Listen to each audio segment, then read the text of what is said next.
नमस्कार, हमारे चैनल में आपका स्वागत है। चलिए आज हम लोग 5th मंथ प्रेगनेंसी यानी गर्भावस्था का 5वां महीना के बारे में जानते हैं। तो 5वें महीने में हमारा जो गर्भ शिशु है यानी आपका बेबी, वो अच्छा खासा मूवमेंट करने लगता है, चलने फिरने लगता है और उसके तो सारे अंग पहले ही से बन चुके हैं और उसमें अब प्रोग्रेस होती रहती है।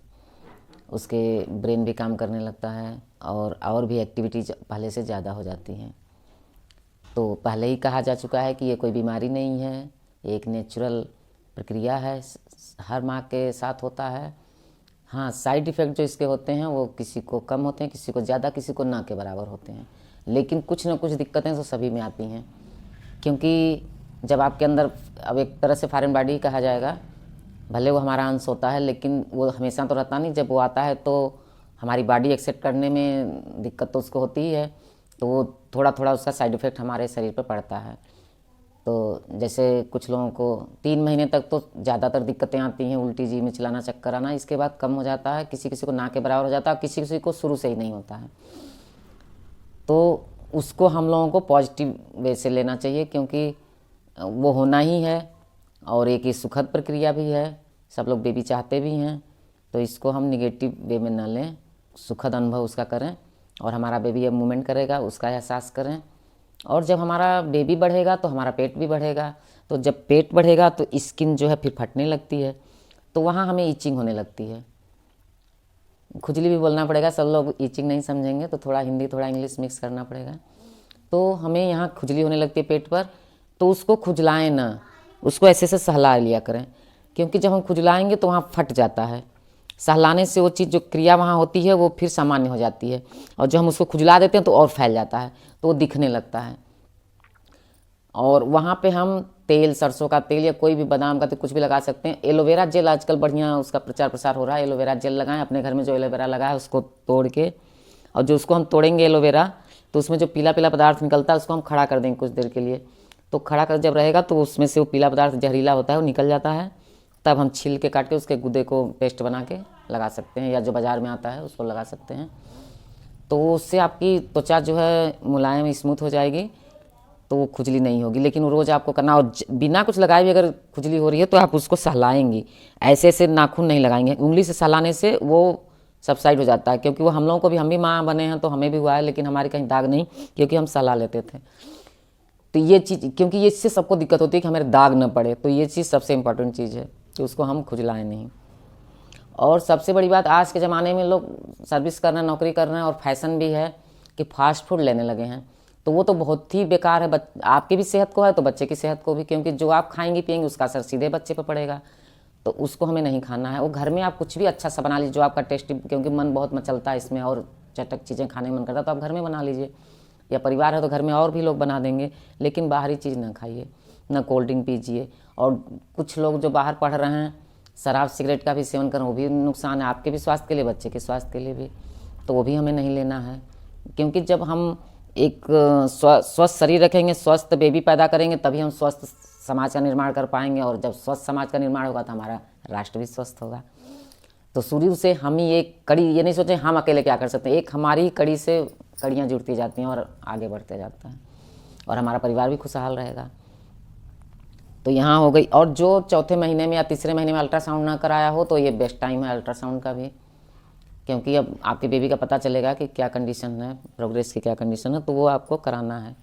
और जब डॉक्टर के पास आप जाएंगे हॉस्पिटल में, तो वो एड्स की जांच, HIV की जांच होती है, हेपेटाइटिस बी की जांच होती है। अगर इस जांच के बिना डॉक्टर आपको 9 मंथ प्रेगनेंसी में लेंगे ही नहीं हॉस्पिटल में, क्योंकि आजकल सबको डर है। अब तो ये कोरोना भी आ गया है, पहले कोरोना नहीं था तो हम लोग HIV, हेपेटाइटिस बी और ये ब्लड के और सब, क्योंकि आजकल हेपेटाइटिस बी भी बहुत ही खतरनाक हो गया है, तो इसका भी। और BDRL, 3 तो खतरनाक चीज़ें हैं, इनको तो बहुत ही ज़रूरी जांच कराते हैं। और फिर ब्लड हमारा जांच कराना है कि हमारा हीमोग्लोबिन कैसा है और सब चीज़ें हमारी कैसी चल रही, तो ये भी जांच करानी है। अगर जो दूर हो हॉस्पिटल न नज़दीक हो तो वो डॉक्टर के पास न जा पाया हो तो अब ऐसे इस जांच को एक बार ज़रूर करा ले, क्योंकि HIV हमेशा होता नहीं है, हमेशा जांच नहीं, एक ही बार कराई जाती है। और आपको अगर थोड़ा सा भी लगे कि हथेली पिंक नहीं है, सफ़ेद हो रही है, तो ऐसे भी जाके जांच करा लीजिए। आँखें, जीभ भी आपकी पिंक नहीं है, आँख के जब ऐसे न करके देखते हैं तो रेडनेस उसमें है, अगर वो रेडनेस नहीं है, सफ़ेदी है, तो समझ जाइए कि खून की कमी है।